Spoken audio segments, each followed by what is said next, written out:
Mi papá. Él es José Antonio Espinosa, mi padre, y hoy tengo el orgullo de entrevistarlo. Padre. No existe Papá Noel, por si acaso, tengo que confesarte. Todo. Bueno, sí existe, pero en el corazón, ¿no? No era tan así, porque tú dirás, ¿cómo que tan rápido puede repartir cosas en tu mundo? Pero bueno, nunca te respondí esa pregunta, siempre la eludí, pero en el corazón existe. El día que encontré mi pequeño pony, el que había pedido por Navidad, en el closet, me di cuenta. Sí. Bienvenido a esta conversación. Gracias, no, es un placer y tantas veces habíamos pensado en juntarnos para conversar, ¿no? Y lo queríamos hacer a la distancia, pero aprovechando que él está aquí visitándome en Estados Unidos, es el momento perfecto para conversar. Y a veces mi novio, cuando me escucha hacer estas conversaciones con propósito o dar los talleres, me dice, tú hablas muchísimo, ¿cómo haces? Genética, herencia. Hoy se darán cuenta a quién saqué tanto tema de conversación y tanta profundidad de habla. Padre. A tus órdenes, cuéntame, ¿qué es lo que... ¿Qué es lo que quieres? Aparte de Papá Noel, ¿qué más quieres saber? Propósito de vida. ¿Qué es propósito de vida y por qué es importante un propósito de vida? Mira, yo creo que el propósito de vida logra que tú seas recordado. O sea, cuando tienes un propósito de vida y avanzas, aunque no lo logres plenamente, vas dejando en el camino ciertas piedritas que a la gente le puede servir, ¿no? Para apoyarse, para sentarse, ¿no? Y además, yo pienso que el temor a la muerte no es el dolor, el temor a la muerte es el olvido. Odio quiero más que indiferencia, porque el rencor hiere menos que el olvido, inclusive lo dice la canción popular. Entonces es el temor al olvido. Por eso yo pido, cuando a mis alumnos yo les hablo de Enrique V, de la batalla de Azincourt, les digo, él no les dijo no van a morir, porque evidentemente iban a morir. O sea, eran 5 veces más franceses que ingleses en esa batalla en 1400. Pero les dice, pero los que sobrevivan van a ser recordados y eso los mueve. Entonces, yo pienso que el propósito de vida te da ese sueño lejano que debe haber, debe existir. El ser humano vive para estar dirigido hacia alguien, como dijo Nietzsche, ¿no? Quien tiene un por qué vivir siempre va a encontrar un cómo. Y yo una vez vi un video, no sé si te he comentado, un video en que de Joel Baker que dice, es como ustedes van a cruzar un río caudaloso, tiran una cuerda, la amarran al otro lado, ese amarre es su propósito. Ustedes comienzan a cruzar el río los va a mover para aquí, para allá, se van a mojar más de lo que querían, menos de lo que querían, pero al final no se van a alejar tanto de su propósito. Entonces, el propósito es la cuerda amarrada y las metas son esas hojas, ¿no? O sea que es válido que en esa búsqueda de propósito de vida uno amarra o lanza la cuerda para ser amarrado a un árbol y para cruzar un río caudaloso. Es válido como retroceder un poquito, detenerse en el camino, usar más cuerda, cambiar un poco de cuerda, siempre y cuando esa dirección siga constante. Sí, eso se llama también, aunque no parezca, se llama esperanza y optimismo, ¿no? Más que todo, esperanza es cuando tú crees que hay planes alternativos que pueden funcionar, ¿no? La esperanza no es sentarse. Por ejemplo, yo digo, la fe mueve montañas, me dicen mis alumnos, digo, ¿quién de ustedes cree que la fe mueve montañas? Levanten. Lamentablemente yo no pienso así. La fe no mueve montañas. Lo que mueve montañas son las retroexcavadoras, las grúas, los camiones. Me quedan sorprendidos. Por eso, pero usted no cree. No, pues un momento, voy a explicarme. La fe no mueve montañas. Si ustedes se sientan, yo creo que se va a mover. Creo que no se va a mover.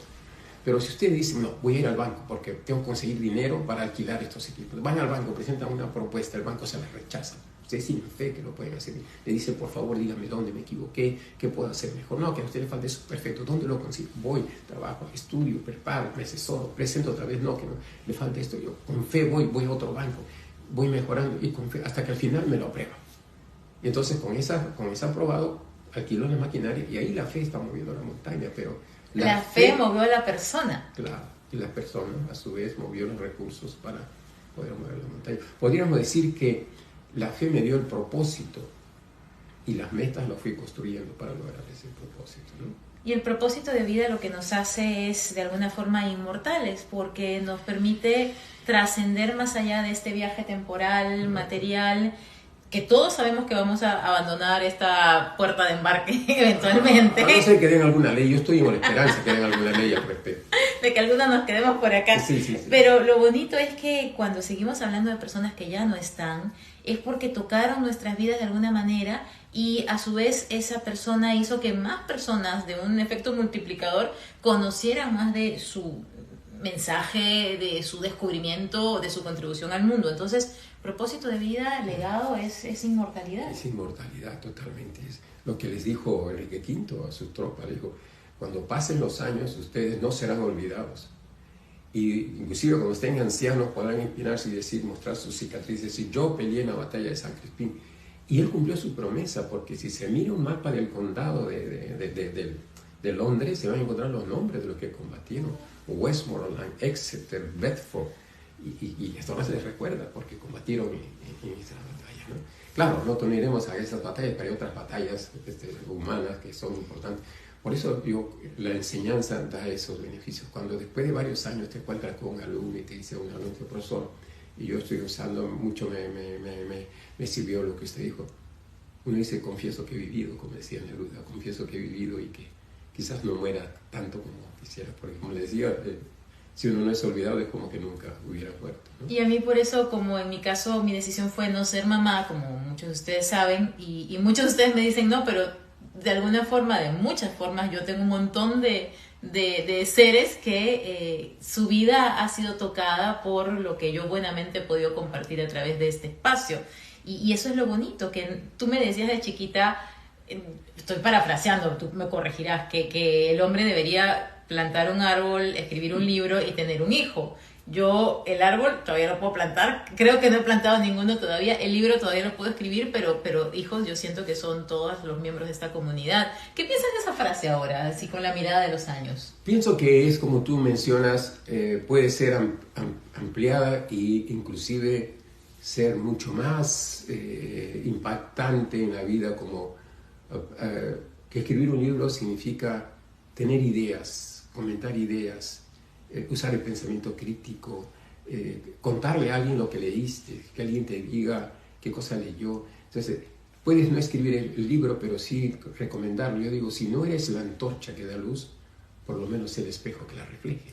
Entonces, no podré de repente escribir un libro, pero podré recomendar a alguien un buen libro y podré usar lo que hay en el libro. O dar las ideas que uno va generando por lo que ha ido recopilando y dándolo al mundo. Y eso es parte de lo que es legado, que es lo que yo me especializo en hacer, que otras personas conozcan maneras para poder encontrar sus propósitos de vida. Yo siento que ahora no hay tanto esa búsqueda que quizá tenía un Sócrates o un Platón, porque no tenían distracciones externas. Sí, ellos miraban las estrellas y decían, Osa Mayor, 3 puntitos. En cambio ahora, ¿cuál sería ese enemigo de encontrar un legado y eventualmente sueño, meta? Antes de llegar a eso, quisiera primero, me haces acordar, pero porque mi disco duro a veces se llena. Tenemos el tema del libro, tenemos el tema del árbol. Escribir un árbol es, por ejemplo... Plantar un árbol. Plantar un árbol puede significar simplemente no generar residuos tóxicos, no usar tanta bolsa de plástico, reusar más las cosas. Estoy sembrando un árbol porque estoy evitando que otro árbol, que se utilice otro árbol para poder contrarrestar. Ser conscientes con el medio ambiente, claro, sería nuestro plantar el árbol. Claro, ser consciente porque estoy plantándolo. El árbol se planta para que quede, para que oxigene y para que quede el recuerdo. Entonces, yo aportando a mi comunidad en ese sentido también estoy plantando un árbol. Y tener un hijo están los hijos espirituales, ¿no? Los hijos, ayudando inclusive a otros a crecer. Y como te digo, es tan gratificante que haya gente que le puedas haber tocado un puntito de su vida. La otra vez, sin querer, encontré que uno de mis clases sobre cómo escribir un ensayo había sido visto, no sé, 200,000 veces. Y no sabía, alguien lo había publicado. No había puesto mi nombre, pero sí estaba en la lámina inicial. No, esto va más allá de esta historia. Mi papá es un youtuber consagrado con miles de vistas sin él saber. Sin yo saber. De pronto, ¿cómo encontraste ese video? Alguien subió un video de una conferencia que él dio o de un curso que él dio de cómo escribir un ensayo. Y de pronto, ¿cómo lo encontraste en YouTube? Lo que pasa es que alguien me dijo, profesor, pero sí, yo paso parte de ese video en las clases, pero yo no, se me ha borrado todo. Pero está en internet, pues búscalo. Entonces yo voy a ayudarlo, lo busqué, lo encontré, ¿no? Miles de comentarios espectaculares, claro, personas que 180 comentarios, pero 200,000 vistas. No, 180, no. Yo voy a poner después el screenshot de ese video porque tiene miles de comentarios positivos que un máster, nunca me habían explicado esto así, de otros países, además, porque claro, esto sale al ciberespacio y él ni sabía vistas N1000 y yo no sé, yo digo que tú seguirías con esa carrera. Y me río porque hay veces, no puede grabar algo sobre cómo escribir una tesis, no puede. Pero bueno, esa es la parte de escribir el libro, de tener dar hijos, tus ideas. De tener hijos, tener eso. Entonces, hay que tomarlo también. Creo que en ese aspecto es el que una vez dijo esa frase, lo quiso dar más con ese aspecto global, ¿no? Pero entonces, eso de sueño y meta, yo quiero ejemplificarlo con lo que me pasó en la vida, cosas que pueden servir para hacerlas y cosas que pueden servir para no hacerlas, ¿no? Y sueño y meta, llegamos a eso porque el propósito de vida podría ser muy etéreo, ¿no? Como, es mi propósito, pero ¿qué hago con él? Y tú me decías en conversaciones previas que hay que aterrizarlo a sueños, que es válido tener sueños, Sí. Y que hay que aterrizarlo a metas para que se conviertan en algo tangible que podamos hacer en el día a día. Claro. Por ejemplo, respondiendo, cuando yo enseño en un MBA, ¿no? Entonces, de la escuela más prestigiosa de Latinoamérica y la mejor del Perú. Entonces, pero yo les digo en tema de liderazgo, les digo, el liderazgo es una forma de inspirar a otras personas a que te sigan para compartir, ¿cierto? Y el liderazgo te presenta un sueño, detecta una necesidad en ti, te presenta un sueño de qué va a pasar cuando lo estés logrando, pero luego viene lo más difícil, que es cuál es la estrategia para lograrlo. Por eso los cursos de liderazgo deben seguir con cursos de planeamiento estratégico, porque ¿cómo voy a lograr esto? Si no, solamente es una persona que sea un demagogo, que simplemente te hago vivir de sueños y en el momento que llega te digo, no sé cómo se hace, es así. Entonces, por eso viene el famoso tema de que no solo el sueño, sino cómo voy a lograr el sueño, cómo voy a llegar a él bien. Entonces, el ejemplo que yo más podría contarte o recontarte es el tema de cuando yo estoy en la universidad, yo estudio Ingeniería Mecánica en la Universidad Nacional de Ingeniería, que es una universidad muy exigente. La UNI, muy exigente. Entonces, estando en quinto año, yo estaba haciendo mi tesis ya de bachiller, de análisis experimental de esfuerzos por birrefringencia artificial en medios ópticamente anisotrópicos. Lo había comenzado a hacer, ¿no? Todavía no la terminaba, yo fui el primero que tuvo tema, el último que lo terminó. Bueno, y en eso paseando veo también el valor del pasear, management, my walking around. El paseo, me encuentro un letrero que dice, no tiene nada que ver, pero suena bien. No, pero además es chévere porque hace un ratito yo le decía a mi padre como que no, papi, es que me tienen que hacer acordar unas cosas porque a mí a veces se me pasea el alma. ¿Y tú qué me dijiste? Varias cosas. Está bien que el alma pasee. Claro. Bueno, que tome aire y que pase. Y claro, estás paseando y si estás en presencia, si estás mindful, llegan a ti esas señales. Sí, ¿no? sí. Porque el cerebro funciona así, el cerebro recibe, y eso es constante, eso es quizás si algo quisiera que se acuerden de esta conversación, es el cerebro recibe mucha datos, información, que no nos hace conscientes. Si nos lo hiciera llevar a nuestra conciencia, nos volveríamos locos.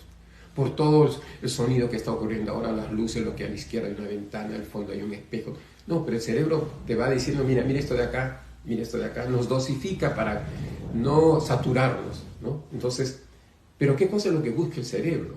Aquello que crea que tú tienes interés. Si tú no has definido tus metas en interés, el cerebro no sabe qué te interesa. Entonces, agarra lo que más le llama la atención, lo más colorido, lo que suena más. Pero si tu cerebro, tú le has dicho qué es lo importante, te has puesto a pensar qué es lo importante, tu cerebro, ya, ok, prioridad, estoy aquí, ¿no? Entonces está pasando algo y tal, pero no, mira, por eso es que muchas veces estamos yendo por la calle y después al día siguiente, oye, te vi en el centro comercial, no me saludaste. Sí, he pasado a mi lado y no me has dicho nada. No te he visto. Claro, yo estaba pensando otra cosa, un regalo por hacer, una preocupación que tenía.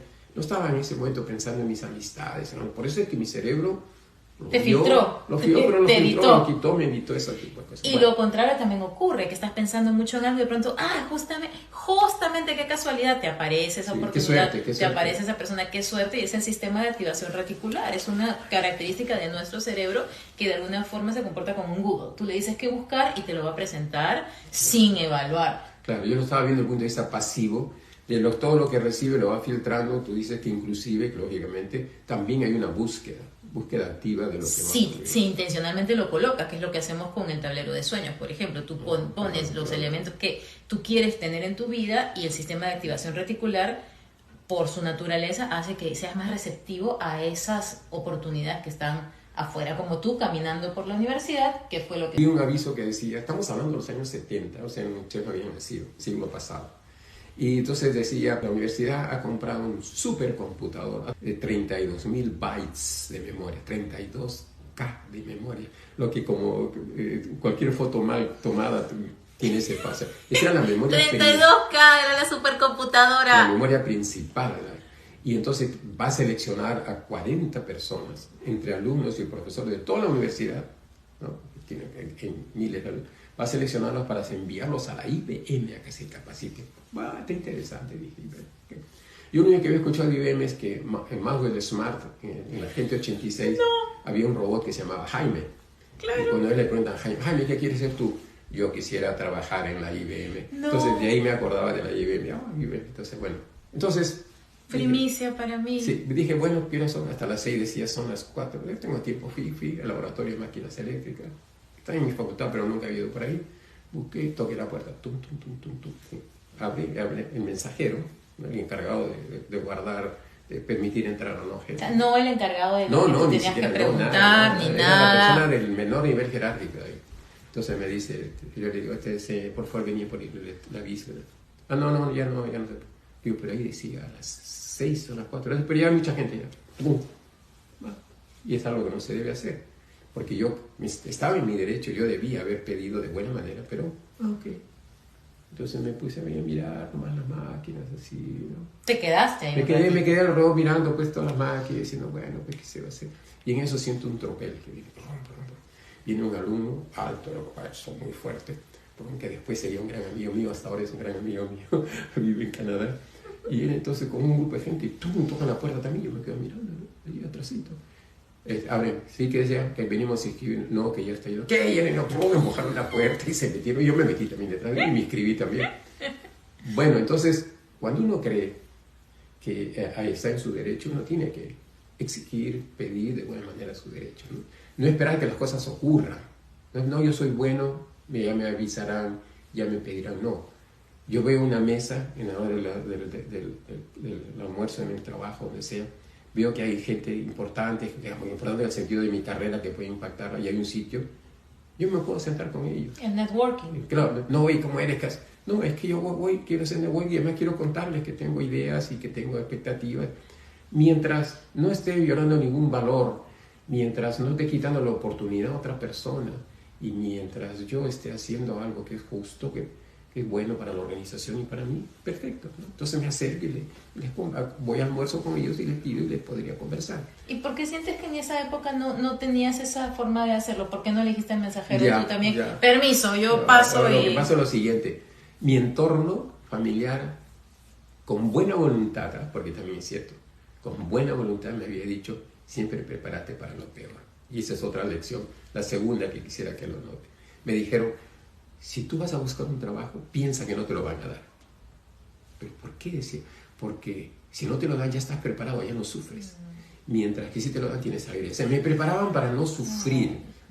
Esas personas que con toda buena voluntad me aconsejaban. Era protección. Para no sufrir, era protección. Era protección entendida a su forma. Claro, y la manera también como yo lo entendí, quizás me lo dijeron al paso, pero yo lo tomé muy en serio eso. Si vas a pedir algo, piensa que no te lo van a dar, de manera que vas a estar preparado. Entonces, en cierta forma, eso me movía a no ser tan activo en ese sentido. No digo proactivo porque no existe todavía, creo, en el idioma castellano oficialmente, y trato de regirme por estas normas. Y entonces yo decía, bueno, sí, pues pensé en algún momento que no me van a aceptar, entonces no me sé. Como que si la puerta no se abría naturalmente, ¿para qué insistir? ¿No? Lo dejamos ahí. Claro, no tenía claro mi propósito en ese momento. Bueno, luego me escribí, di el examen, me encantó el examen porque era un examen de un test psicotécnico, esas cosas me encantaban. ¿Qué sigue? ¿Qué elemento sigue? ¿Qué cuadradito sigue? Ay, se perdió la genética porque eso es lo que yo menos sé hacer. Me encantó, o sea, me olvidé que entré en flow, me olvidé que estaba, y salí pues entre los 40 elegidos, ¿no? Examen de IBM ya, o sea, sí, IBM daba esa condición. Yo los recibo a tus profesores y alumnos, que tú me los seleccionas usando este test. Bueno, entonces me llevaron y ahí pues me enamoré de la computación, me enseñaron lenguaje de máquina, todo. Y a mí me encanta eso, me encanta el ver las estructuras, el ver desde arriba un problema, no quedarme en los detalles, sino mirar cómo interactúa, y eso es muy bueno para lo que es computación y para lo que es pensamiento crítico, que es lo que también enseño hoy en día. Entonces me encantó y dije, no, yo quiero trabajar en el... ¿Ese fue un curso corto? O sea, no, ¿qué fue? Fueron 6 meses de varios cursos que nos daba IBM para prepararnos, para poder manejar nuestra computadora y poder manejar las aplicaciones. Que eso era novedoso por completo, la gente en casa no tenía computadoras. Claro, por eso mandaban a los profesores también a educarse. Inclusive en esa época se pensaba que en el mundo iban a haber pues cada país tendría 100, 200 computadoras y nada más, no se pensaba que ni siquiera el mismo IBM pensaba en la computadora personal, ¿no? Wow. Entonces, seguí ese curso, lo aprobé todo después de 6 meses, y cuando terminé, inclusive estaban preparando así oficiales, coroneles, o sea, capitanes de navío y todo, de la Marina. O sea, en altos cargos militares. Porque también ellos iban a recibir un computador semejante. Imagínense, y estudiaba con esos militares de alto nivel que también estaban preparándose. Estábamos con una tecnología de punta en ese momento. Bueno, terminó y, bueno, ¿qué viene ahora? Entonces, a mí, el director del Centro de Cómputo, con toda sinceridad, me dijo, José Antonio, tú ya terminaste prácticamente tu carrera, no te voy a pedir que te quedes a trabajar en el Centro de Cómputo nuestro, porque sería muy quijotesco, aquí no te vamos a pagar casi nada.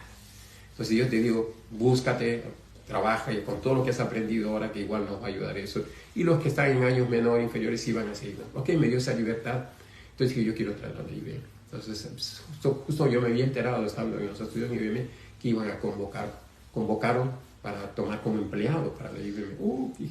Entonces mandé mi currículum, ¿no? Entonces me llamaron por teléfono, aquí no había correo, no había WhatsApp. No había... Teléfono con cuerdita y con diario. Claro. Entonces llamaron a mi casa, entonces me dijeron que ya estaba citado a dar un examen.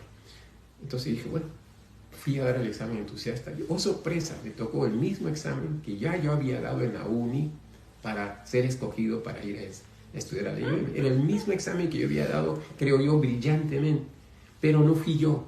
Yo dije, voy a acordarme qué puse, porque si eso me salió una excelente nota, que por eso me eligieron para enviarme al IBM, entonces, y es el mismo examen, entonces voy a acordarme cuáles eran las respuestas. O sea, no lo disfruté, no lo viví, sino, ¿qué cosa era esta? Fracasé. No llegué, lamentablemente, a con el mismo examen que uno piensa, ya ni siquiera te dio tiempo de terminar, por no, tratar de acordarte todas las respuestas. En lugar de meterme en el flow, entonces, no fui yo. La autenticidad. Entonces, bueno, me decepcioné porque no pude ingresar, pero me dijeron, dentro de un año va a haber otro. No importa, dije, dentro de un año me vuelvo a presentar. Un año también tenía 365 días, como ahora, o sea que era un año. Era largo. Por si acaso. Pero los dioses, no sé, me bendicieron frente a ese dolor y llegó a mi casa, no sé cómo, una carta donde me invitaban a la cervecería, en esa época, a la Pilsen Callao, a postular como ingeniero de mantenimiento, que yo era ingeniero mecánico. Qué loco, ¿cómo llegó? Me distraeré pues mientras espero que llegue el año para presentar un nuevo IBM. Entré a trabajar ahí pues en mantenimiento de mecánica y todo ese tipo de cosas. Yo había seguido mis prácticas en Brasil, pero yo siempre pensaba IBM. ¿Qué hizo que no dijeras, ya tengo mi carrera aquí en Pilsen Callao, voy a seguir? Mi propósito de vida. Mi propósito era trabajar en la mejor compañía del mundo en ese momento, en informática. Imagínate, IBM le llamaban Blancanieves y los 7 enanos, porque IBM, los 7 competidores que le seguían eran pequeñitos, no sumaban lo mismo que la IBM. Era la mejor compañía del mundo, con la tecnología en ese momento de avanzada. Entonces, yo entré a trabajar a la Pilsen, pero siempre me iba a la IBM. No me acuerdo, creo que hasta pegaba mi cara en el vidrio a mirar así como los niños que miran una juguetería, las computadoras, los operadores con sus mandiles blancos, como las cintas magnéticas, cómo se abría la impresora, después de cómo la máquina de escribir escribía sola. Entonces eso me encantaba. Y eso de ver, de seguir viendo, de seguir visualizando, imaginándote ahí, ¿tú sientes que a nivel de cerebro también generaba ese search, busquemos más de esto? Reafirmando más lo que yo quería, le daba más nitidez a lo que... Ya yo sabía, quería estar con ese mandil blanco en esa habitación manejando esa máquina. No era, quiero yo trabajar en la mejor empresa del mundo donde Jaime, el robot de Smart, Mauro Lemar también quiere trabajar. No, era exactamente ahí. Yo me veía con mi mandil blanco, sentado en las sillas rojas, todo, ¿no? Y entonces Y yo seguía pensando en eso. Y eso es interesante, inclusive eso maneja las emociones, porque cuando uno, eso es como una parte, ¿no? Cuando tú sientes, hay un estímulo que te mueve a una reacción, tu cerebro, lo primero que hace la emoción es una evaluación. O sea, las emociones no son reacciones instintivas per se. Hay todo un que uno proceso. pensaría que son así, que son explosiones. No. Hay un proceso milisegundos donde tu cerebro compara, hace una evaluación. Eso que está pasando, eso que se viene, esa persona que se me acerca, o eso que va desprendiéndose, o ese animal que se acerca, ¿atenta contra mis objetivos, contra mis metas o no? Si los afecta, me reacciono de una forma. Si no los afecta, me reacciono de otra forma. Pero si yo no tengo claridad, imagínate, estoy trabajando, suponiendo, nunca me ha pasado a mí, pero estoy trabajando y de pronto viene un jefe de esos déspotas, de pronto te trae tu informe y te dice, ¿sabes? Cuando trae tu informe es una basura, una porquería, delante de todos mis compañeros. Si yo nunca he pensado qué quiero hacer en esa empresa, hacia dónde quiero marchar, si quiero hacer carrera o no quiero hacer carrera, si la cultura de la empresa es algo que me gusta, que O me hasta fascina, tus propios valores, tal vez. Claro. Si la cultura de la empresa me fascina porque los valores de la organización me gustan, coinciden con mis valores, porque la cultura son los valores en acción, los valores convertidos en costumbre. Cultura es lo que la gente hace cuando los jefes no están. Esa es la cultura. Si tú no piensas nada de eso, simplemente estoy trabajando, en ese momento, cuando esa persona te agrede, nosotros tenemos 4.000 años de civilización, ¿no? Y son como, creo... Millones 8 o 7, 5 millones de años que tiene el Homo sapiens. Entonces, en esos 8 millones o 7 millones de años que cuando alguien te atacaba tenías que defenderte, porque si no morías, ¿no? Entonces, de pronto te surge eso, y tú dices, ¿qué te pasa? ¿Qué te has creído tú? ¿Qué te crees que porque eres el jefe más de esto? ¡Fuera de acá! No, hasta los puños, como lo vemos. Claro, o sea, el escándalo que se forma y cómo quedo yo en esa organización, hasta pierdo el trabajo, etc. Pero si tú has estado pensando, esta empresa está entre mis, forma parte del rompecabezas de mi propósito de vida, esto encaja, quiero trabajar aquí una cantidad de años, ahí la cultura es agradable, voy a aprender, voy a desarrollarme, mis otras metas, mis metas profesionales, financieras. Claro, pero si hay ese tema de valorar, claro, de entender qué rol juega esta circunstancia atentando contra objetivos que yo pueda tener, es otra la reacción. Claro, inclusive yo diría que, hablando de un trabajo, las metas que yo debería por lo menos tener son metas laborales, que quiero ser, que quiero llegar a ser jefe, gerente, supervisor, gerente, o ser asesor, lo que fuera. Metas profesionales, en qué me quiero especializar, ¿no? Y si no tengo una profesión, ¿para qué quiero? ¿Qué oficio? ¿Qué campo quiero estar? Okay. Más. Metas financieras, a qué edad quisiera retirarme ganando cuánto, nunca es uno demasiado joven para pensar en eso. Y hasta metas sentimentales, con qué tipo de gente quiero vivir el resto de mis días, ¿no? Entonces, porque pasamos 90.000 horas de nuestra existencia trabajando. Trabajamos muchísimo tiempo, entonces no es extraño pensar que es con qué tipo de entorno me quiero rodear, porque va a ser tu gente. Claro. La que te va a moldear. Y si yo no tengo eso definido, me ayuda en estos momentos emocionales inclusive, ¿de acuerdo? Bien. Entonces, volviendo al tema, entonces pasó nuevamente la segunda vez que llegó la convocatoria, entonces la recibí. Esta vez me presenté al examen, ¿no? Ya había aprendido lo anterior. Cuando me llegó el examen, era el mismo.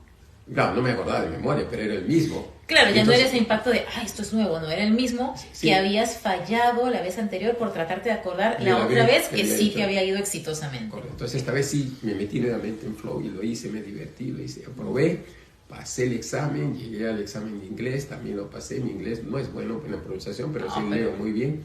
Y lo avancé hasta que llegué. Me dijeron, mañana la entrevista con el final. Entonces, con el gerente general. Y lo avancé hasta que llegué. Me dijeron, mañana la entrevista con el final. Entonces, con el gerente general. Con el gerente en ese momento, ¿qué cosa hago? Entonces, ¿cómo hago para, nuevamente, falta de autenticidad? ¿Cómo hago para impresionarlos? ¿Cómo hago para impresionar? Entonces decían sistemas, IBM. En esa época no había ni una sola librería en el Perú que tuviera un libro de computación. No había nada de eso. Sin embargo, me dediqué por el centro, me fui buscando y encontré solamente un libro que decía Systems Management, gestión de sistemas. Dije, en inglés, además. Claro, se lo leía bien, ¿no? Claro, pero no había nada parecido, ni siquiera de computación y sistemas que te sonaba como que podía ser podía ser sistemas, ¿no? IBM, ingeniería de sistema. No había ingeniería de sistema tampoco, pero sí, el título era ingeniería de sistema, pero no había ingeniería de sistema, no se enseñaba eso. Entonces me compré un libro muy grueso y comencé a leer. era la teoría de von Bertalanffy sobre los sistemas, era filosofía en cierta manera. Yo no sabía, pensé que eso era computación, entonces comencé a hablar, leí, me memoricé los sistemas homeostáticos, la entropía de la información, los sistemas isomórficos. Yo no lo entendía, pero trataba de aprenderme más o menos cosas razonables. Entonces yo dije, eso debe ser IBM. Todo eso antes de la entrevista, por la entrevista. Por la entrevista. Entonces, llego a la entrevista, era la entrevista de un alto gerente, que hasta ahora lo conocemos, hasta ahora gran amigo mío. Entonces viene y me dice, ingeniero, buenos días, ¿usted por qué quiere trabajar en IBM? Bueno, fíjese, yo quiero trabajar en IBM porque me gusta mucho la entropía de los sistemas de información homeostáticos que a través del isomorfismo, después él me dijo, ya cuando fue gran amigo mío, me dijo, yo pensé que estabas loco. Dije, pobre joven ingeniero, ha estudiado mucho, no ha comido mucho y se ha enfermado. Pensaba llamar a seguridad para que te saquen, pero aguanté un poquito. Al final quedé entre los 10 primeros, pero el trabajo era para 6 nada más. Los otros 4 podían ir a recibir la capacitación que reciben los empleados, que básicamente era la misma que yo había seguido sobre sistemas en la única, en ser sistemas, lenguaje de programación, etcétera, etcétera. Y yo, digamos, necesitaba trabajar, pues, ¿no? Necesitaba esos ingresos porque era ser así, sin ninguna paga. Entonces, yo todavía no había nacido, pero ya él estaba sentando cabeza en su vida, entonces claro, necesitaba ya mi familia, mi madre, mis hermanos y todo eso, ¿no? Más prepararme para un matrimonio futuro. Entonces dije, bueno, esperaré otro año más, ¿no? Y siempre IBM ahí. Siempre IBM, esperaré otro año. Mientras tanto fui a trabajar en CIDE Perú, que era ya tenía computadora, por eso entré a trabajar ahí, ¿no? Y también ocurrió, porque en el microbús estábamos conversando con un amigo y de pronto se dio ese tema, porque y me llamó la atención, estábamos varios conversando ahí, y alguien mencionó, dije, ¿y de qué comencé? Me interesó el tema. Y ¿Qué tema? ¿Lo decide? Lo decía que tenía computadora, y me interesa eso, ¿no? Escuché la palabra computadora. Tu radar otra vez se activó a algo que tú tenías como un lema que formaba parte de mi sueño. Entonces me presenté así de Perú a trabajar en proyectos, ya teníamos computadoras ahí, una computadora chiquita pero tenía. Bien, llegó finalmente ya el tercer año, sale el aviso en el periódico, más o menos, entonces yo envié tercera vez que enviaba mi hoja de vida, tercera vez. Yo me imagino que me aceptarán, no lo sé, tercera vez alguien se dará cuenta que es tercera vez que esas personas se presentan. Nada, no me llamaron por teléfono, o sea, cuando yo iba a mi casa, no me habían llamado por teléfono. ¡Qué decepción! Pero yo estaba estudiando, preparándome justamente. Se dio una especialización en sistemas, el primero que hubo en el Perú, en la Universidad Católica, que eran instructores chilenos, y yo ya me había matriculado, ¿no? Me había matriculado y estaba siguiendo esos cursos en las noches. Y nada, no me habían llamado. Y pronto, muy cercanamente, eso fue, el domingo salió el aviso, yo mandé, y como ese jueves siguiente no me habían llamado, y tenía clases. Entonces voy, y en la hora del intermedio, del break, donde estábamos en toda la cafetería, pues tantos alumnos ahí hablando, un ruido. Yo estaba con mis amigos en una mesa, y de pronto yo escuché la palabra IBM. Yo le dije, ¿escucharon? ¿Qué cosa? ¿Tembló? No, alguien dijo IBM. No, tú estás loco. En la cafetería, en medio de todo el bullicio, no en tu grupo. No, tú estás pensando en IBM. No, alguien dijo IBM. Disculpa, me levanté y fui mesa por mesa. Algunos se quedaron. ¿Qué le pasó? ¿Quién ha dicho IBM? ¿Alguien ha dicho para qué IBM? ¿Alguien ha dicho? Hasta que una mesa me dijo, sí, estaban de acuerdo. Su grande bigote, mi amigo, que después sería mi amigo. Sí, ¿trabajas en IBM? No, sino que me presenté y el hermano en mi casa dice que me han llamado y mañana mañana me van a tomar el examen. No te puedo creer. El que salió el domingo, sí, ese es. Dije ya. Entonces inmediatamente te deseo mucha suerte. Que te vaya muy bien, ¿no? Toda emoción fingida se nota porque la emoción dura más tiempo en el rostro. Una emoción tiene un cuarto de segundo nada más. ¿No? Y sobre todo una alegría es con los ojos y con la boca, no solamente con la boca. Pero hay las patitas de gallo que se forman, pero ¿no? También hay músculos que son involuntarios, que no lo podemos mover a voluntad. Por eso los actores siguen métodos especiales para tratar de activar eso. Pero uno puede llegar a entender algo en lenguaje corporal, ¿no? Pero en fin. No, y es interesante eso porque muchas veces fingimos una emoción pensando que eso va a hacer el mismo efecto. y realmente el cóctel hormonal que ocurre es distinto. Las lágrimas de alegría tienen un compuesto químico distinto a las lágrimas de tristeza. O las lágrimas de manipulación. Ojalá tuviéramos todos una tirita no, para claro, probar. Claro, para ir probando. Ya, déjame ver. pH. Ya, sí, ya te acepto. No te acepto. Sí. Entonces tú con tu cara de emoción no genuina le dijiste buena suerte. Sí, pero entonces él me entendió. Me dijo, a ver, dame te cambiamos pues números. No había celular. Tú le dijiste que también habías... Sí, yo me he presentado y no me llamó. Qué raro. Me dijo, bueno, sí. Pues. Entonces, ya, ¿cómo te llamas? ¿En qué salón estás? Listo, yo vengo esto pasado mañana, creo. Llego y ya te aviso cómo me fue. Sí, cuéntame cómo me fue, ¿no? Dije, bueno, ya se dieron cuenta, dije, ¿no? Pero en fin, me voy a volver a presentar dentro de otro año, pero le voy a poner Antonio José. No José Antonio, sino Antonio José, a ver si así logro pasar. Pero yo estaba pensando ya en un cuarto año, inclusive. O sea, ya te lo dabas por perdido. Ya, esta postulación... No, esta acá ya, claro, porque no me llamaron y mañana era el examen. Claro. Entonces, dentro de un año volver a presentarme. Sigo pensando en IBM, sigo avanzando, sigo preparándome. Pero qué interesante, sigues pensando en IBM, pero sigues avanzando con tu vida. Claro, no me senté ahí a esperar a la puerta de la exacto. avenida en Washington, el 28 de julio no me senté ahí a esperar que me llamaran, no, sino yo seguía avanzando siempre en esa dirección. Entonces, a la semana siguiente que nos encontramos, me dice, Espinosa, sí, te llamaron. Sí, cuando iba a dar el examen, nos tomaron un examen, te llamaron, sí, la señorita Lari, la señora Urquiaga estaban ahí, te llamaron. No te puedo creer, sí, pero yo les dije que tú no eran... O sea, te llamaron de la lista de claro, presentes para pasar y no lista estabas. y no estaba. Pues, entonces él me dice, como él dice que era visto. No, dijeron que no, que sí habían llamado. Como en mi casa no había veces nadie, entonces de repente llamaron. Entonces, y primera vez en mi vida, y eso también lo tengo como ejemplo, que dije voy a reclamar, en buen sentido de la palabra. Pedir tu derecho. Claro, entonces pedí permiso en el trabajo, me fui, hablé, no estaba muy lejos tampoco, hablé, les expliqué, miren, yo sí vine acá, para acá. Bueno, me quería que vamos a dar una oportunidad para que ustedes se examinen. O sea, llegaste a IBM a decir hello, o sea, claro. Me han llamado, yo no... Dice que ustedes que me han llamado, pero yo no recibo la llamada, yo estaba esperando esto y por aquí. Entonces dijeron, no, pero si está, pero que no hay nadie en mi casa, usted comprenderá. Bueno, pues ya va a dar el examen, ¿no? Tercera vez que daban, una, dos, tercera vez, primero fue para la uni, mi primer examen, cuarta vez que daba el mismo examen. Pero todo el calvario de nuevo, ¿no? Entonces, claro, porque no es que a usted se quedó acá, va a la entrevista, claro, todo ya aprobó el de examen de cero y nuevamente a responder el examen, las líneas y a tratar de meter sí, ya te el flow y memoria y al final avanzar el examen de inglés. Con eso ya sabemos que IBM no cambia sus exámenes hace mucho tiempo. No cambiaba. Después llegamos finalmente a la entrevista, ¿no? Me dijo, mañana va a tener entrevista, esta vez era así con Augusto Aguirre, gran amigo, que Dios tenga en su gloria. Que me recibió un caballero, y eso me dio mucho, ¿cómo se transmite? También eso es lo bueno de cuando uno tiene pensamiento positivo, ¿no? Entonces me dijo, ingeniero, ¿cómo no? Con asiento como ingeniero, ¿y usted por qué se va a trabajar en IBM?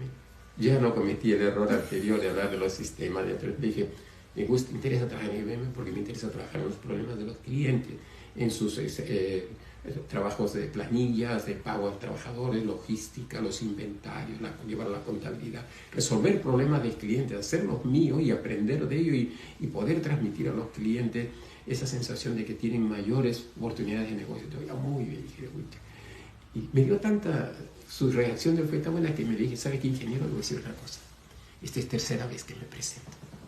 Y si no me aceptan ahora, voy a seguir insistiendo hasta que por cansancio van a tener que aceptar. Entonces, ¿cómo me vería que me dijo, no, ingeniero, tranquilícese, usted ya está prácticamente dentro? No, ingeniero, al contrario, ¿cómo que tranquilizarme? Mi intranquilidad comenzaría cuando ustedes me acepten, porque tengo que demostrar que la elección fue la correcta. Entonces, ahí comencé, no, yo me tiraba al piso, al suelo, bailar. Más bien hablemos del salario, del sueldo. Ingeniero, lo que sea, no me interesa el salario, yo quiero trabajar en IBM. Y me quiero trabajar en IBM. ¡Qué hermoso!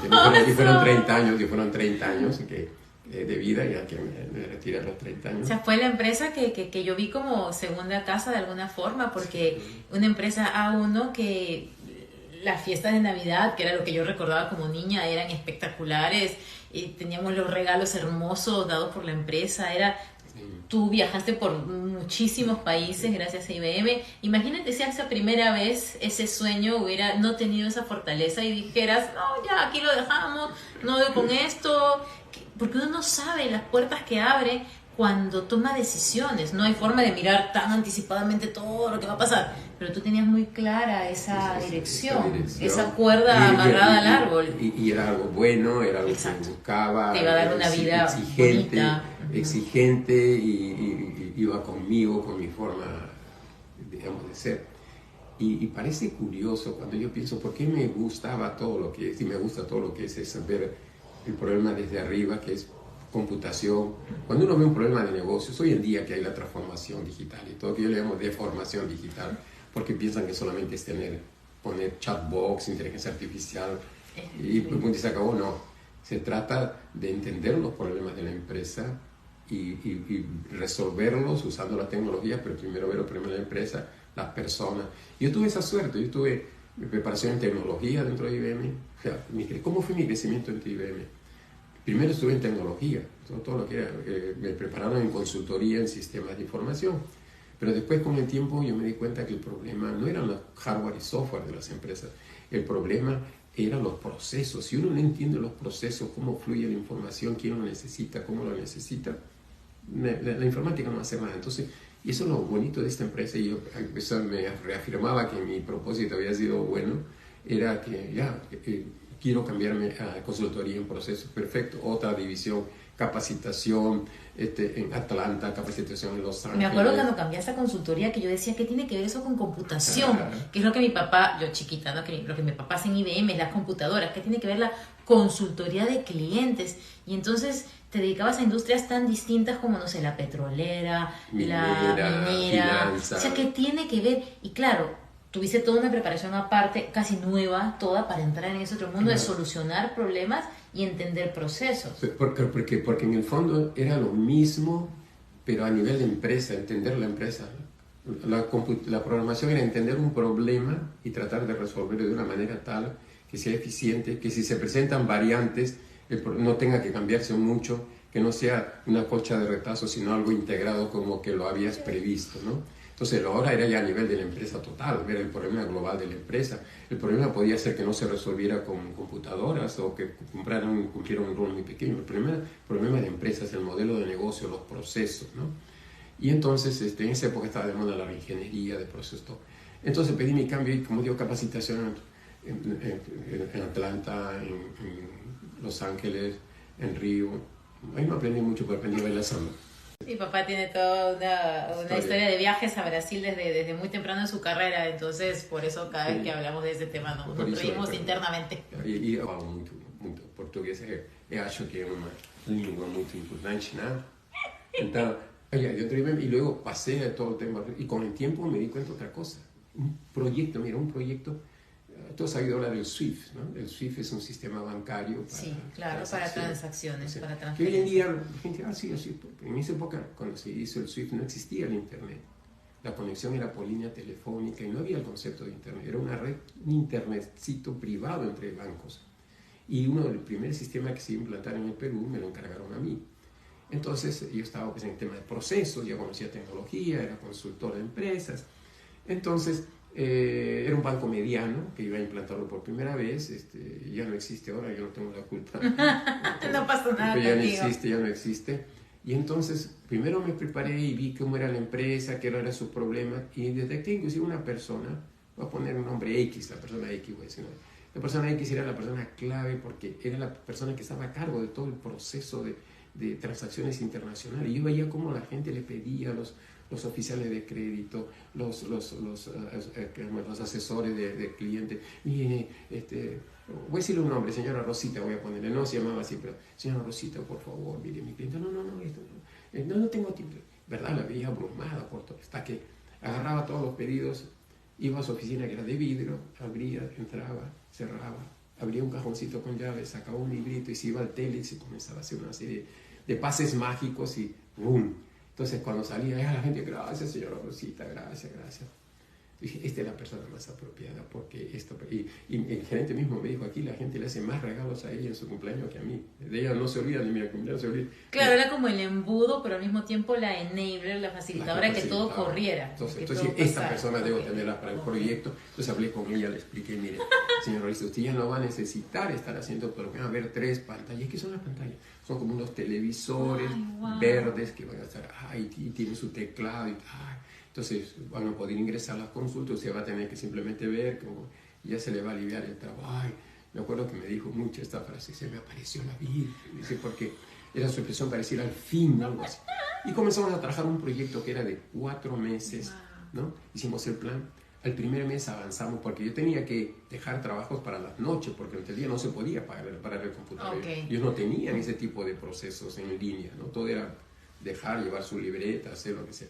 Entonces, dejar el trabajo, todo. Primer mes avanzamos bien, avanzamos. Segundo mes ya comenzamos, casi no avanzamos nada. Tercer mes retrocedíamos, no puede ser. Cosas que estaban funcionando ahora no funcionan. Señor Regista, ¿qué pasó? Mire, por ejemplo, yo dije anoche todo esto. Y ahora dice de que faltaba un archivo. Sí, pues falta un archivo. Pero yo le pregunté qué información. Usted me dijo qué información, pero no me dijo qué archivos. Entonces la información está, pero está de otra forma en ese archivo. Entonces no me dijo qué archivos. Entonces me decía, pero se supone pues que estoy pidiendo qué información es qué archivo. Ok, bueno. En otra oportunidad salía el reporte, salió el reporte, ¿no? Pero señor Orista, esa columna pon puros 9, ¿no? ¿Por qué? Es que eso no lo usamos. Yo le pregunté qué campos, no me dijo qué se usaban, le dije qué campos había, me dijo usted, no. Al final de cuentas se me hizo la luz, la señora Rosita estaba boicoteando el proyecto. ¡Oh, wow! Pero por eso no querías decir el nombre real. Claro, no, es decir, ni tiene que haber sido mujer o varón. No, claro, Rosita, digo, porque me suena cariñoso. ¿Qué cosa? No. Entonces yo digo, ¿por qué? Si era la principal beneficiaria. La vida. Y cuando yo le pregunto a mis alumnos, ¿qué creen ustedes que pasó? Pues me dicen, tenía miedo. En principio a perder el trabajo. Claro, a ser obsoleta. A ser obsoleta, a no poder seguir. De repente ella pensaría, yo no puedo manejar esta máquina. Yo en mi limitación en ese momento no pensaba que la persona podría tener miedo de manejar la computadora. Que no, de repente la persona pensaba que hay que saber matemáticas para manejar la computadora. Que de repente no va a ser capaz de aprender, tenía temor, entonces ellos no querían en el fondo. Y mira ese tema de empatía o de comprensión de la otra persona, porque para ti era tan fascinante la computadora y el problema que iba a resolver, que no te pasaba por tu cabeza un temor asociado con eso. En cambio, para ella era tan abrumador todo eso nuevo y su vida laboral. Solamente he conocido esto con mis fichitas, con mi telex, y de pronto lo pueden hacer así, lo podrán hacer sin mí, ¿no? Claro, o no seré capaz. No seré capaz, ¿no? Y yo no me daba cuenta de eso. Entonces ahí se abrieron, dije, no es hardware, no es el software, no son los procesos, son las personas lo importante. Y pedí mi cambio, pedí lo maravilloso y pedí mi cambio a Human Capital Development. Wow. Otra división de consultoría, nuevamente capacitación Capital aquí, capacitación acá, ir a Bruselas. Una vez fui a Bruselas solo por una tarde nada más de clases, más tiempo llevé en ir y venir, pero bueno, así era IBM, ¿no? Entonces, bueno, en Human Capital, bueno, y ahí comencé a aprender modelos de competencias, temas de motivación, todo, que ahora me han llevado a que yo enseño el curso de comportamiento organizacional, todo el tema de personas. Si la persona no siente la urgencia por cambiar, no va a cambiar, ¿no? Entonces, no basta el edicto de un gerente, de una gerenta que tiene que hacerlo. Si la persona no siente la urgencia por cambiar, no va a cambiar. En todo aspecto de su vida. ¿Por qué? Claro. En todo aspecto de su vida, porque la mente busca lo familiar y la inercia de no hacer mayor esfuerzo. Y es natural, porque son apps que tenemos en nuestro cerebro que cuesta deshacerlos. Cuando usted dice, tienes que cambiar de actualizar tu software, voy a acostumbrarme. Cuando uno compra un teléfono nuevo, que, ay, sí, mi nuevo no sé qué, y de pronto es como que te sigue jalando. Y el otro, yo aquí tengo mi otro Android, que a veces uso como respaldo, y me es tan fácil. A no ser que tengas algo compelling, algo que... Compelling no es con pelo, por si acaso. Compelling es atractivo, o sea, más que atractivo. Algo que te empuja, que necesitas hacerlo. Entonces, nuestro cerebro le causa trabajo deshacer sus redes neuronales y crear otras redes neuronales. Y el cerebro, nuestro cerebro está hecho para no gastar energía, porque son 8 millones de años previos de Homo sapiens, donde no sabías si mañana podías comer o no podías comer. Entonces, tu cerebro está siempre pensando de que, no voy a cambiar, no voy a gastar energía. Entonces, Por eso yo enseño un curso de pensamiento crítico también. Y este curso no es natural. El cerebro no está hecho para pensar críticamente. El cerebro está hecho para pensar en lo que, oye, en internet salió tal cosa, el fake news, ya, listo, mira, yo creo que sí tienes razón, decir, no, que los astros... No evaluar la información, no ir a la fuente, no ir más allá de lo que recibimos. Si los otros lo están haciendo es porque eso debe ser correcto, ¿no? Entonces no pueden cuestionarnos. Entonces el cerebro le cuesta energía, el cerebro consume el 20% de la energía. Quemamos calorías pensando. Que ingerimos. Y la masa cerebral son más o menos 1,5 kilos, así son el 2% de la masa corporal, y sin embargo consume el 20% de la energía. O sea, el cerebro consume... Desproporcionado. Por eso hay gente que lo tiene el cerebro nuevecito, no quiere brand new el día que se tenga que hacer vender cerebro de segunda mano. Van a haber unas ofertas. Que no ejercen el cerebro. Entonces el cerebro, de manera natural, nos cuesta. Entonces tenemos que ver que hay más beneficios cambiando o más peligro quedándonos donde estamos. Y ahí viene el rol del liderazgo, del coaching, de decir, mira, todo lo que te puede pasar y sobre todo también lo bueno que vas a poder disfrutar. A mí una frase de Anais Nin que me movió mucho cuando yo estaba en mi proceso de cambio, que es cuando llegue el día en el que sea más el dolor de permanecer hecha capullo que el miedo de arriesgarte a florecer, ese día cambiarás. Y ojalá la idea fuese cambiar un poco antes de que ese dolor sea mayor, pero si no experimentamos esa urgencia de cambio, no cambiamos. Y esto yo miro al lado de empresas, las empresas deben hacer los cambios cuando no lo necesitan. Y hay un dicho que decimos los aviadores, no mentira. Le encanta la aviación. Tengo media hora nomás de vuelo, justamente fue en Boston. De vuelo real, o sea. Vuelo real, manejando un Cessna 172 creo que era, ¿no? Porque me encanta la aviación. Y ese es otro tema que después me acordar el otro tema de aviación. Entonces los aviadores dicen velocidad y altura conservan la dentadura. ¿Qué significa? Si tu avión está a gran velocidad y está a buena altura, tú puedes hacer todas las maniobras que quieras, no va a caer. Cambios que quieras, te puedes recuperar. Pero si estás a baja altura y tienes poca velocidad, no puedes hacer muchos cambios. Por eso los cambios deben... Si tengo un propósito, eso me ayuda. Porque uno dice, ¿y cómo iba a saber yo que iba a cambiar? Porque se supone que tienes un propósito y el propósito lo vas analizando, evaluando, como yo lo hacía año tras año para entrar a IBM. Tú lo vas evaluando y entonces vas viendo qué es lo que tienes que hacer para prepararte. Pero si no tienes un propósito de vida, todo te sorprende. Todo sale al azar. Y hay una cosa que yo he hecho que sea parte de la metodología para encontrar propósito de vida que yo enseño, que es el propósito de vida es uno y es macro, pero las formas de ejercerlo, sistemas, consultoría, capital humano, todas esas variaciones que tú hiciste dentro de IBM era porque tu forma de ejercer ese propósito de mirar desde arriba, solucionar problemas, contribuir, cambiaba en el tiempo y es válido. Claro, entonces al comienzo me basaba solamente en las soluciones tecnológicas, pero me di cuenta que eso se complementa con las soluciones procedurales o de procedimientos y luego me di cuenta que al final son personas las que tienen que hacer eso y eso complementa. Entonces eso me permitió tener la oportunidad de ver la columna de tecnología, de procesos y personas y ese planeamiento estratégico, etc. Entonces todo parte de tener, como tú dices, un propósito, algo que me apunte la soga, que la amarro al árbol para poder marchar y no está de más. Y me has hecho recordar el término que hablábamos de esperanza, optimismo, que son parte de lo que se llama hoy en día capital psicológico. O sea, uno de los estudios que yo te mostré, inclusive que estoy haciendo en la universidad, es uno tiene su perfil de personalidad. Hay un modelo que se llama los 5 grandes factores. Que uno nace así. Hay partes nacido que se llama temperamento y partes adquirido que se llama carácter, ¿no? Ahora, cuánto de uno y cuánto de otro no se podría saber mucho, ya no se puede hacer experimentos con gemelos que son separados. Cierto. Pero buena parte es adquirido, pero hay una parte que es genética, heredada, ¿no? en el carácter, en la personalidad. Entonces, la personalidad no cambia tanto, ya a partir de los 20 y tantos años ya no cambia mucho, ¿no? Pero hay otras fuentes de recursos psicológicos que se llama capital psicológico. La más hoy en día reconocida son una mezcla especial de 4, que es esperanza, optimismo, eficacia, resiliencia. Esperanza, optimismo, eficacia, resiliencia. Sí. Okay. En inglés sus símbolos iniciales es de héroe, hero. Hope, esperanza, E de efficacy, R de resiliency y O de optimismo. Pero ahí es interesante, no significa lo mismo en castellano. Por ejemplo, esperanza es el hecho de que hay otros caminos también que me gustó esa definición, que no es esperanza ciega de que sí, claro, lo lograré, la esperanza es lo último que se pierde. No, es como es que plan B. Hay otros planes y yo los puedo pasar.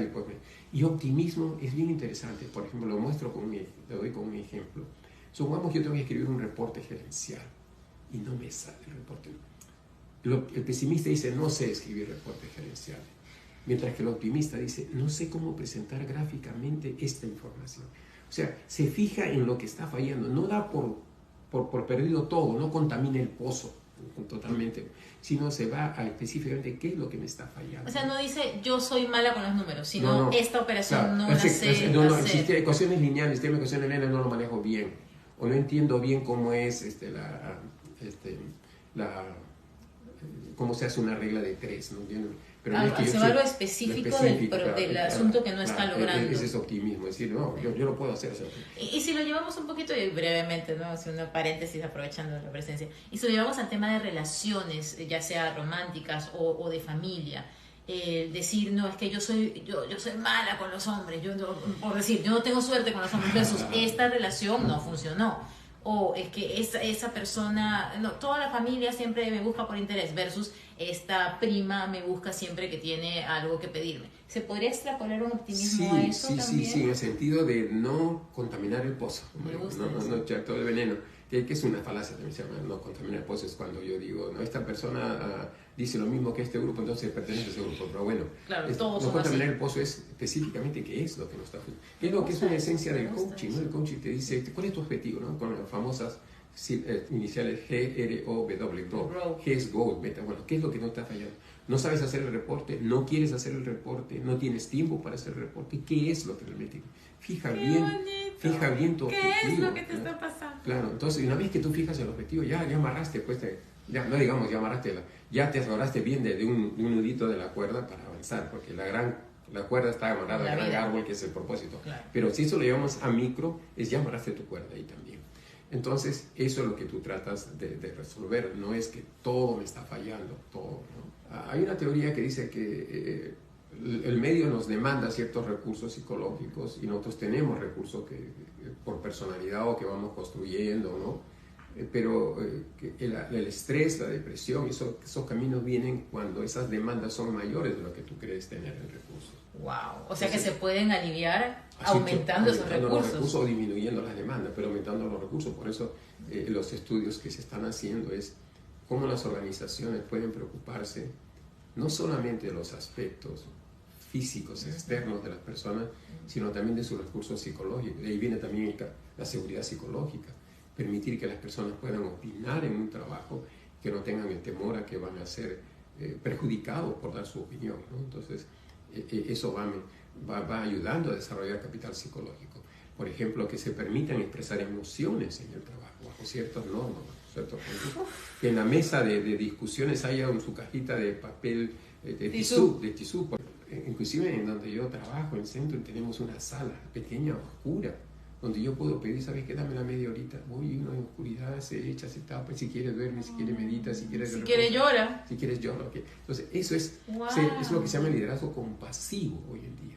Pues tú hablas de empatía, ¿no? Sí. La empatía, por si acaso, es comprender las emociones de los demás. No es ponerse en los zapatos de los demás, que es mucho. Mal refrán. Porque solamente comprende tu emoción, pero no es solidario contigo. Eso sería no está buscando mi bien. No, claro, eso es compasivo. Entonces, los liderazgos hoy en día tienen que ser empáticos en el sentido de comprender las emociones, pero va más allá. Ser compasivo significa ¿qué puedo hacer por ti? ¿Qué puedo hacer por ti? ¿Cómo puedo tocar tu vida? ¿No? ¿Cómo puedo hacer que no me olvides? ¿Cómo puedo vencer a la muerte? ¿Cómo puedo cumplir con mi propósito haciendo alguna cosita contigo? Claro, el trabajo no es una beneficencia, ¿no? Pero el trabajo siempre hay mucho espacio. Así, te dice, ¿qué tienes, José Antonio? No, que estoy mirando, mira, entonces mira, ¿cómo está tu trabajo? ¿Qué te parece? Esto déjalo nomás, tómate la tarde libre o anda, fíjate eso de ahí, después lo arreglamos, te quedas unas horitas más después, ¿ok? De acuerdo. O sea, soy compasivo, o ¿sabes qué? Sí, pues, caray, qué lástima, está mal. Así es, pues. Ojalá que se resuelva. Claro, ¿no? claro. Y a propósito, ¿cómo va el trabajo? No, Entonces, ser compasivo es qué puedo hacer por ti. Liderazgo compasivo, me está mencionando. Liderazgo compasivo, lo que se menciona hoy día, que se le da ese término, que va más allá de un liderazgo transformacional, que solamente menciona el tema de la empatía, entender la emoción, sino qué puedo hacer por ti. Es una pregunta constante que podemos hacer, que tiene sus límites, evidentemente. Repito, el trabajo hay que cumplir las metas del trabajo y todo, pero dentro de eso hay mucho que se puede Pero está ahí hacer. el puedo, ¿no? No es qué me vas a obligar a hacer por ti, es Claro, qué puedo claro, hacer por puedo ti. hacer Yo por ti, veo ¿no? si está en mi dominio y en mi posibilidad el darte eso que estás necesitando. Claro. Y eso es lo que está faltando hoy en día, ¿no? Entonces, y otra vez todo parte de propósito, porque una persona con un gran propósito, ese propósito incluye el que el entorno esté bien, porque para mí mi propósito de vida es ese regalo que viniste a darle al mundo, que el mundo necesita, que al tú darlo el mundo te recompensa y que al tú hacerlo te sientes pleno. Entonces hay ese círculo constante de alimentación. Un propósito de vida no es el hipismo, ¿no? Que te vas y que yo doy mi regalo al mundo y ahí no. Yo recibo a cambio, yo me siento bien dándolo, el mundo necesita esto que voy a dar porque de alguna forma lo voy a impactar positivamente y vas creando ese círculo de crecimiento, ¿no? Es correcto, eso es lo que pienso, vas creando ese círculo de crecimiento. Entonces, y todo eso entonces podríamos, si tuviéramos que hacer un resumen de lo que quisiera compartir en este primer encuentro. En este encuentro familiar, en cierta manera, es primero eso, tener un propósito de vida que cada vez debe hacerse más tangible, que tiene que, a través de la esperanza, ver qué camino puedo seguir, trazarme el camino lo más concreto posible, tener metas que me permitan ir avanzando. Por eso en los procesos de transformación en las empresas, cuando sobre todo cambios culturales, uno de los puntos que hay que hacer es tener victorias rápidas. Early wins, que nos decían en Procter. Quick hits. ¿Qué puedo hacer? Entonces, eso también tiene que tener nuestro propósito de vida. Wow, ¿cuál es mi meta? Rápidas. ¿Qué cosa puedo hacer? ¿Qué cosa puedo ir logrando? Porque si digo, no, yo voy a lograr hacer algo así, no lo logro, no. Entonces, eso como lo voy descomponiendo en pequeños pasitos, y eso va alimentando mi confianza, mi autoconfianza, que es lo mismo que pasa en el trabajo. Cuando uno llega a un puesto nuevo, a un trabajo, uno tiene que ganarse la confianza de la gente. Una de las formas es lo que prometa, cúmplalo. Acá está, mire, vamos a hacer esto.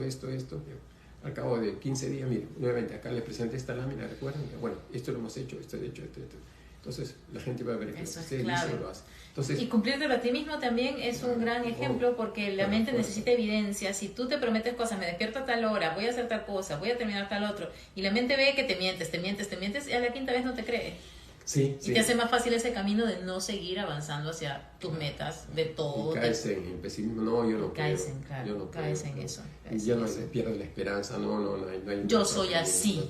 No empieza a falsamente creer o crear, inclusive, que es parte de tu carácter, de que yo soy así. Pues yo no soy buena en eso. Creer es crear. Es porque el cerebro funciona así. Se está encontrando que el cerebro funciona así. Yo siembro cosas en mi cerebro y de manera inconsciente el cerebro me va ayudando. Muchas decisiones que creo que las he tomado fríamente, cuando se hace un estudio bajo condiciones de laboratorio cerebral, se encuentra que no. Primero se activaron las partes del cerebro que tienen que ver con la emoción, ¿no? El sistema límbico, etcétera, y después se activaron la parte, el lóbulo prefrontal, que es donde está la parte más de planeamiento. Entonces, es una función interesante, o sea que la emoción tuvo que ver aquí. Y dice, no, el mío fue desapasionado. Por eso lo importante es dotarle al cerebro de un propósito, de unas metas, de unos objetivos. De una hoja de ruta. Una hoja de ruta para que le ayude a esa parte inconsciente a hacer su labor, ¿no? Cuando tú hablas, y ahora vamos a seguir haciendo el resumen, pero cuando tú hablas de cómo la ciencia ha ido de alguna forma sustentando esto que antes se pensaba como ley de atracción, visualización solamente a nivel de energía y vibración, y lo que yo les digo siempre, a mí no me gusta enseñar un tema como el tablero de sueños por decir que cree que eso va a ocurrir en tu vida y va a ocurrir en tu vida. No, hay un sistema de activación reticular que hace que el cerebro te muestre más de aquello en lo que pones tu pensamiento. Hay formas en las que el cerebro funciona que validan lo que miles de años atrás, pues estas otras culturas orientales o lo que hoy conocemos como nueva era, te iban poniendo como cierto atisbo de razones por las que creer para crear es una realidad. Entonces a mí me gusta mucho dar esa perspectiva dual. No me voy 100% a lo científico, pero tampoco me voy 100% a los unicornios flotantes. Doy esa combinación porque yo al venir del mundo corporativo no era un mundo en el que tú puedes decir, no, yo creo que eso es verdad. No, tenías que todo tenerlo sustentado con tus estudios y de la manera correcta. Entonces, sí me gusta, y mi papi estaba hablando del libro El poder del pensamiento positivo de Norman Vincent Peale, que yo lo compré hace como tres años otra vez después de haberlo visto de chiquita en nuestra casa. Y claro, ahí te da esa visión de solo fe, básicamente religiosa, porque él era un pastor, pero sí te habla del poder del pensamiento positivo, que tú decides en qué lo sustentas, claro. Tú decides en qué lo basas. Claro. Y la ciencia te ayuda en ese sentido, sin descartar que haya otras energías que no entendemos. Hacer que el cerebro funcione a nuestro favor, el buscar nosotros las oportunidades, la fe mueve montañas, pero a través de los bancos, por decir algo, a través de conseguir los recursos. Lo otro, de mejorar tu capital psicológico a través de optimismo, esperanza, ¿no? Resiliencia, autoeficacia, sentir que puedo hacerlo y no dejarse llevar inclusive por tantos distractores que tenemos ahora, ¿no? Hay millones de distractores y hay cosas más importantes. Es muy fácil perder esa cuerdita que te amarra el camino hacia el árbol. Es muy fácil que se te vaya. Entonces, siempre con ese propósito, ese norte, ese objetivo, y al mismo tiempo disfrutar, porque tú puedes ir por esa cuerdita mirando el paisaje, pasándola bien, otros con sus cuerditas están al costado. Porque una cosa que yo siento que pierdo a veces es que también es importante que por más que ames lo que haces a nivel de ejercicio de propósito, tú encuentres espacios para distraerte, para parar, para contemplar la vida, para no hacer nada, pero con intención, no para esa distracción vacía, sino cuál es ese rol de parar y vivir también, ¿no? Claro, es renovar energías, es renovar energías, dotarte de esa alegría, de vivir, darle sentido a la vida. Por eso alguna vez, ¿no?, decíamos también, en la vida hay que tener 3 cosas, dado que tenemos, es una posibilidad, mente, cuerpo y alma, ejercicio para el cuerpo, un hobby para la mente y un arte para el alma, ¿no es cierto? Entonces, por ejemplo, un hobby puede ser jardinería, ikebana, estudié ikebana, ¿no? ¿Qué es estos arreglos florales japoneses? Un deporte, bueno, escogí ajedrez. No, en mi época sí ayudo, y algo espiritual que puede ser, bueno, no logré culminar en el sentido de tener, por ejemplo, un instrumento que te permitiera hacer... Pero siempre has estado en fotografía, en diferentes tipos de creaciones. Y entonces, y aprovechar todas esas capacidades que tenemos. Si quisieras dar un mensaje de cierre a esta conversación, ¿cuál sería? Siempre me viene a la mente esa cuerda amarrada al árbol, siempre me viene a la mente mirar la mente, mirar el sueño, quien tiene un porqué puede encontrar un cómo. El hecho de que, como decía Víctor Frankl, el ser humano está destinado a vivir siempre mirando hacia adelante, hacia una meta y hacia un gran objetivo. Y lo mejor es que nosotros lo definamos y no dejemos que la vida, que las circunstancias nos hagan armar algo que no es, ¿no? Al final es eso, la vida está hecha de esos momentos de la paz, de haber buscado un propósito y de contribuir a ayudar a otras personas. No solamente seamos empáticos, seamos compasivos. ¿Qué puedo hacer por la otra persona? Y muchas veces hay cosas que se pueden hacer.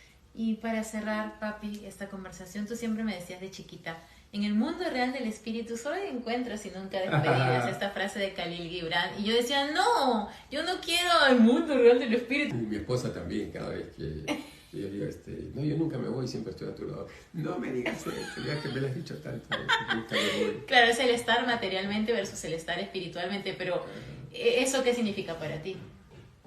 Significa que la mente es algo amplio, que el corazón es algo amplio, significa de que creo que hay ciertas energías que uno puede transmitir y recibir y que uno puede recrear en su mente, recrear la realidad, ¿no? Entonces, significa que si uno da cariño, amor, sinceridad, uno puede disfrutarlo también, ¿no? Y de alguna manera que sentir que la otra persona lo está recibiendo, ¿no? Y lo mismo ocurre con los sentimientos negativos que a veces uno mantiene, ¿no? Alguna vez leí, dice, si yo te trato de dar un regalo y tú no lo quieres recibir, claro. ¿De quién es el regalo? El regalo es tuyo, ese regalo puede ser un carbón encendido, entonces yo no lo quiero agarrar. Entonces, en el sentido de que también hay gente que nos producen cosas negativas, pero Cuando nos dejamos. Cuando dejamos. Como Eleanor Roosevelt, que decía, nadie puede hacerte sentir inferior sin tu permiso. Claro. Tú das esa apertura de alguna forma. Sí, hay tantas formas en las que quisiera hacerlo, porque no quiero cerrar. Obviamente. Espero que me permitas otras conversaciones. Claro, dije que era la primera de varias conversaciones, Sí, pero, solamente que estamos aprovechando esta presencial. Sí, perdón. Pero después yo quisiera centrarlo en eso, que el propósito, las metas y cómo vas marchando, y con eso nos ayuda a que nuestro cerebro use toda su capacidad o gran parte de su capacidad en estar a nuestro favor y no estar en contra nuestra, ¿no? Eso diría yo. Muchísimas gracias por tanta contribución. No estoy hablando de mí, que me has contribuido, tú me has contribuido que yo esté en el mundo. Ay, gracias, papi, de verdad. Cada vez que me preguntas esto, ordeno mis ideas. Sí. Muchísimas gracias por acompañarnos en algo que no queríamos que fuese solamente familiar, íntimo, sino poderlo compartir con ustedes, porque gran parte de lo que ustedes ven en mí viene de aquí. No, bien. Soy el espejo que refleja. Gracias. Chao.